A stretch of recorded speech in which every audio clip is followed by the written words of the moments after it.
Majina anaitwa kwa majina anaitwa Charles. Tunahuzunika sana kwa ile mambo yenye inafanyika hapa Kenya, sababu huyu Ruto wenye walimchagua ndio wanamjua, sababu kila mtu anaandamana. Inauma wakati anachukua tax, badala arudishe unga chini, anaanza kampeni ya kupita, anaenda Ujaruoni kulipa Wajaruo wakuje meeting, kila mahali anaenda ni pesa anatumia. Hizo pesa ndiye anapea akina Usoro, akina Marara, wanazunguka wakipea watu, badala hizo pesa ziwekwe kwa economy, unga irudi chini, kila mtu apate kununua. Kitu kingine Ruto na maaskari wanafaa kuchua. Laana Mungu raundi na yeye amebadilika. Aongojei watoto wako, anakulipa.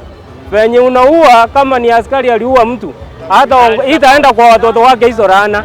Sitamkura yeye mwenye, before akufa ataona hizo laana. Hivyo tunaomba kila mtu mwenye ako hii Kenya, hata kama una support hiyo serikali, wacha arudishe vitu chini, kila mwananchi apate namna ya kuishi maisha yake yenye inawezekana. Sababu hakuna kazi, ameleta pike ni za electric. Sa stima zinasaidia nini na pike zenye ziko ni za loan? Unarudisha loan upewe pike nyingine. Ruto asikie mwananchi, sababu mwananchi ndiye alimchagua. Ile kitu tunataka ni chakula irudi chini, kila mtu na hata ona maandamano. Na hii story ya kuua watu, kukimbizana hapa, akina Usoro wanakuja hapa na kujikupiga kifua. Hizo vitu zilipitwa na wakati. Hatutaki tribal classes. Tunalia sana kwa wenzetu wenye walikufa kwa maandamano. Walikuwa wanatupigania, lakini wao wametangulia. Sisi tutapaki tukipigana, hiyo ifikie serikali yetu waichue, Wakenya wamekasirika na atusikize. Nimeshukuru sana.